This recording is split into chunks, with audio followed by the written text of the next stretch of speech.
About 10 or 15 years ago, my wife Gina and I hiked the Cape Wrath Trail, that long distance walk from Fort William right up to Cape Wrath on the very northwest of Scotland.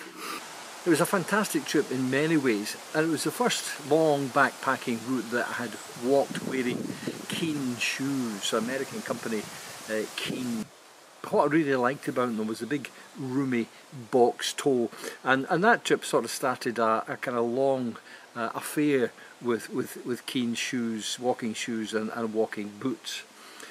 Much more recently they brought out a boot with a kind of hinged toe, which allowed the toe to bend as you walked, and while it was quite comfortable, it came at a bad time for me, because it was at a time when I was just beginning to suffer from hallux rigidus, this arthritic stiffening of the big toe joint, with the big toe joint kind of the cartilage all wears away and bone rubs against bone, and any bend of that is very, very painful. So those boots weren't terribly suitable.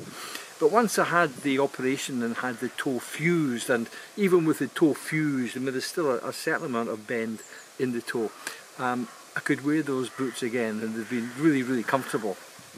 But now Keen have brought out a brand new kind of walking shoe, and it's a kind of, it's quite an interesting concept. Many years ago, a great old friend of mine, Chris Brasher, an Olympic gold medalist, founder of the London Marathon, founder of Brasher boots, and the man who introduced orienteering onto these shores. Chris wanted to design a boot that had two major characteristics. One, he wanted it as light and comfortable as a running shoe, but two, he wanted a boot with a kind of rocker lass, a rocker sole, of the kind which gamekeepers use. Gamekeepers and stalkers had these kind of heavy duty boots, but they had a kind of cuff sole, so when they walked, the heel went down, your foot rolled, and you pushed off the toe. Keen have come out with a very kind of similar boot. This is the WK 400, and I think the 400 relates to the weight of it. It's 400 grams. As you can see, it's quite a chunky shoe. It's got this big, well padded sole, but the interesting thing about it is this rocker lass, this rocker motion. So when you strike your heel and then you roll and push off from the toe. And I've been wearing these boots and they've been incredibly comfortable.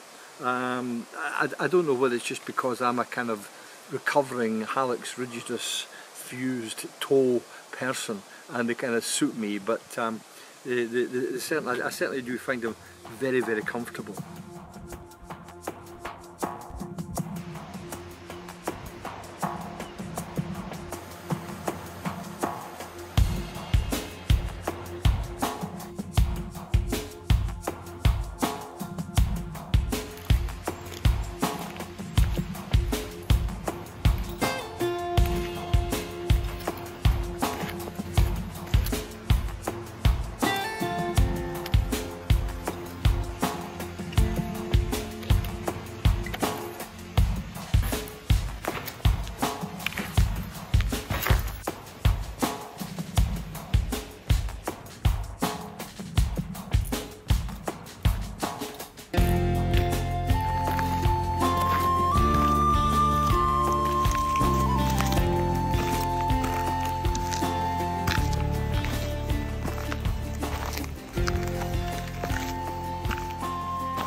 Wandering up the hill here, I've been kind of reminiscing and looking back at my own long history with walking shoes and walking boots, and the boots that I treasured at the time. I remember the very first pair of boots as I think as a 15 or 16-year-old.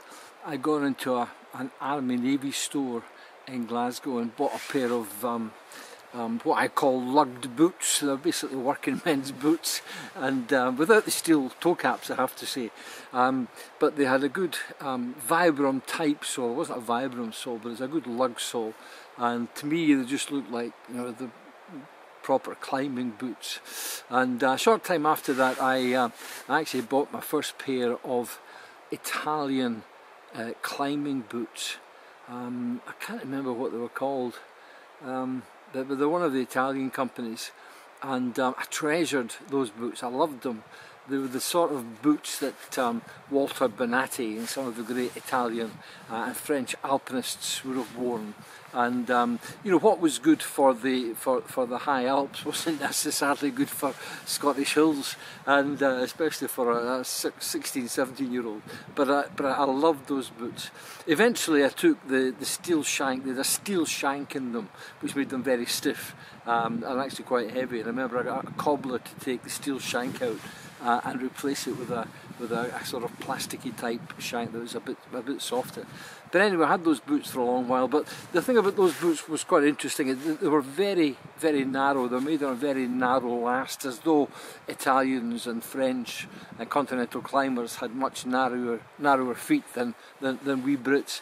And I had several years of coming down hillsides at the end of the day with my toes being crammed down into this almost pointed toe that were fashionable in boots then. And I reckon that's why I ended up with hallux rigidus and knackering my toe joints. You know, what we do for fashion. Sometime after that, I got a pair of Scarpa Bronzo boots, and I just loved those boots. I loved them. They were leather boots with a Vibram sole. Again, I think Scarpa's Italian, but they're a bit broader and much more comfortable. And I wore them on long backpacking trips. I wore them climbing Monroes. I wore them, you know, climbing in summer and winter, and I absolutely adored those boots. They were like slippers eventually. I really, really loved them. And then for some reason Scarpa changed the design of them, which is something that happens all the time.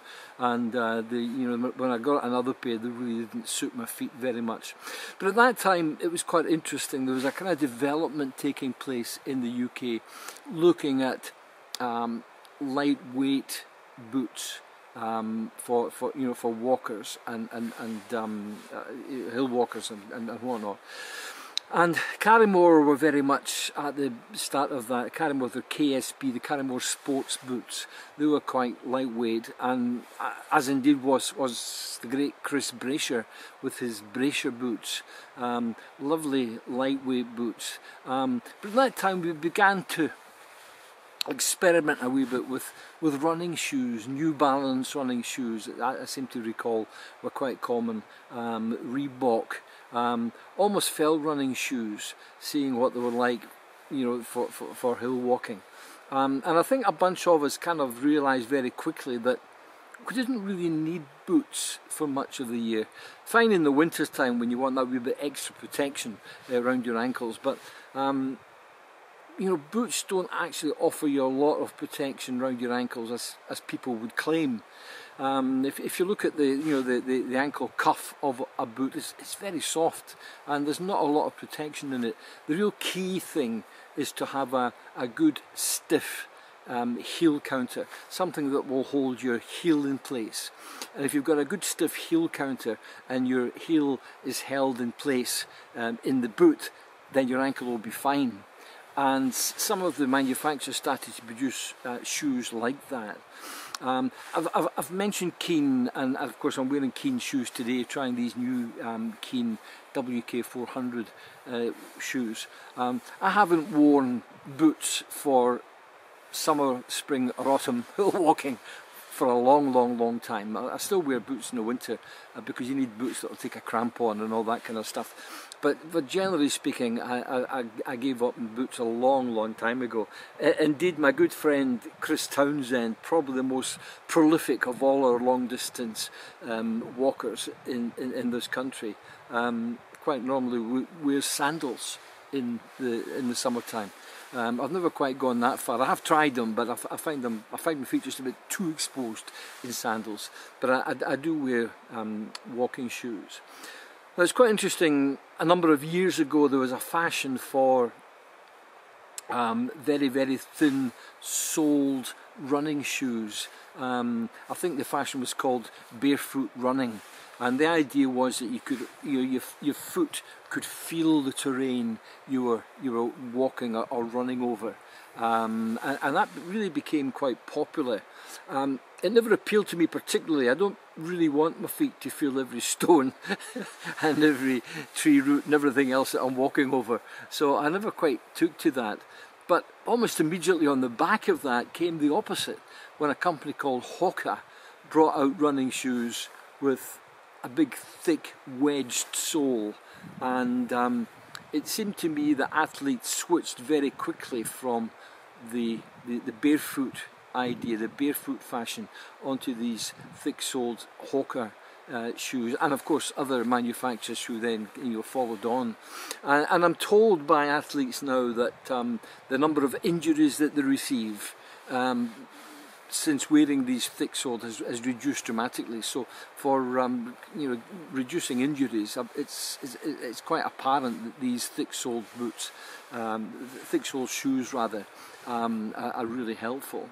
And so we see, I've been wearing Hoka walking shoes, and indeed some of the boots as well, for quite a number of years now. And it's interesting to see Keen come on board now with this big rocker sole, this kind of curved sole that allow your foot to rock as your heel goes down, rolls over your foot, and you push off from your toe. So really that's why I'm out here today, to see how they work. At the moment they feel quite comfortable. They're curious shoes. When you stand in them and stand in position, you can actually rock your foot backwards and forwards. So if you stand still, you're either standing on your heel or standing on your toe.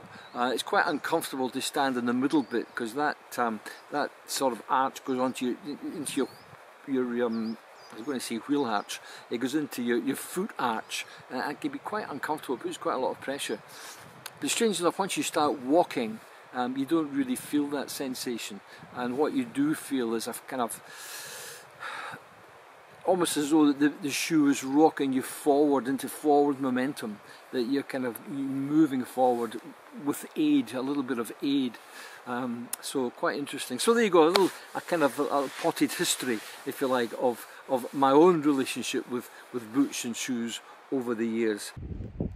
I think these Keen walking shoes might be pretty good for anybody in the early stages of hallux rigidus. That's the stiffening of the big toe joint because of wear and tear on the joint. The natural rolling motion of the shoe, I think, takes a fair bit of pressure off the toe joint itself. So if you're beginning to find some pain there, and you reckon you're in the kind of early stages of hallux rigidus, then I'd really encourage you to try out these shoes. Get a pair of these shoes, and I think you'll find that they'll really help you. And it's interesting, goodness knows what tomorrow's going to bring.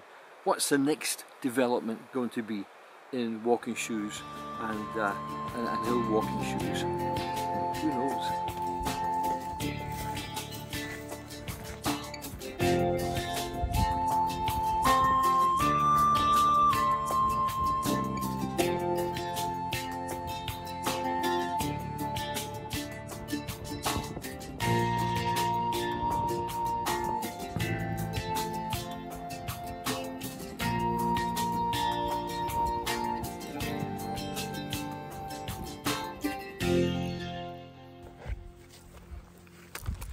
Well, here we are. Yeah, it's been a good walk with the new Keen shoes, the Keen WK400 walking shoes. First time I've actually worn them on a walk. I've worn them about the house a bit. It's the first time I've worn them on a walk, and they do take a little bit of getting used to. At first I wasn't sure how that pressure on my the arch of my foot was going to play out, but it's okay. It's fine. They're reasonably lightweight boots, 400 grams per shoe, or 800 grams in total. And yeah, I kind of like them. The upper fabric I don't think it's waterproof. It's probably showerproof or whatever. It says in the description that comes with the boots that it's a mesh with a TPU overlay. I haven't the slightest clue what TPU stands for. Is it temporary polyurethane? I don't know. I'll try and find out, and if I do, I'll put it down below in the information. But anyway, it seems to me like a very breathable shoe, and I like that. I'm not all that keen on waterproof walking shoes. I don't like my feet to get too hot, because when they get too hot they tend to swell, and that's, you know, someone of my age, you tend to get some problems when your feet swell a bit. So I'm quite happy that they're fairly breathable, not too waterproof. So again, I'm not going to be wearing these in the winter. I'm not going to be wearing them in snow or ice or anything like that, so I can cope fine with that. The midsole is made of EVA, and of course it's kind of common midsole for running shoes and walking shoes. It's fairly soft, fairly bouncy, shock absorbing, and that makes it actually quite a comfortable shoe. There's a high traction rubber sole with quite decent lugs on it. You can see it there. You know, it's not a Vibram sole, or is it a Vibram sole? No, it's not. It's a Keen. It's one of Keen's own shoes, and you can see the quite good lugs and quite sticky. And on the bits of rock that I've been on today, they've actually held quite well. The price of these shoes, I'm sorry to say, is not cheap. You're talking about £120, maybe £130, depends where you buy them, which is quite a lot of money. But you are buying a real high quality product. Maybe it isn't terribly important to most people, but there's a kind of offset tongue and lacing pattern in these shoes, which, you know, is kind of offset to one side. And as I say, it probably doesn't really affect most people, but for me it's actually quite important. One of the things in the aftermath of my toe fusion operation for hallux rigidus, there's been a wee kind of bony swelling just above the joint that was operated on, and when that rubs against the stitching in the, you know, the inside of a shoe around the tongue, it really irritates it, and it's horrible. But because the tongue is offset in these shoes, it doesn't rub at all, and that's fantastic. For that, I give grateful thanks. I'm going to continue wearing these shoes into the winter for the rest of the autumn, and I'll let you know on various videos just how they're doing. At the moment they're fine. I'm not saying they're the most comfortable boot I've ever had, because I think they will take a wee bit of getting used to, and in that sense I want to wear them a lot more. I want to wear them in different kinds of terrain as well. They seem to be fine for footpaths and tarmac, and even slightly rough footpaths. What they'll be like on, you know, terrain like the Cairngorm Plateau, where it's very, very rocky, or very, very rough tracks, I'll have to discover in due course, and I'll certainly let you know. That's it for this video. It's a kind of shorter one. I'm going to be off in the camper van next week. I'm not quite sure where I'm going to head for. I'm going off for a week somewhere, but we'll get a couple of videos out of that, and I'll be back in touch very soon. So as usual, if you've enjoyed this video, I would very much ask you to you know, to tick that little box that says like. If you're not subscribed already, can I encourage you to subscribe to the channel? It makes a big difference with the algorithm and how these things work, and that would be absolutely fantastic. And I look forward to seeing you next time. So stay safe out there, enjoy the hills, enjoy your camper van if you use one, enjoy your bikes if you cycle, just enjoy the outdoors. See you next time. Bye bye.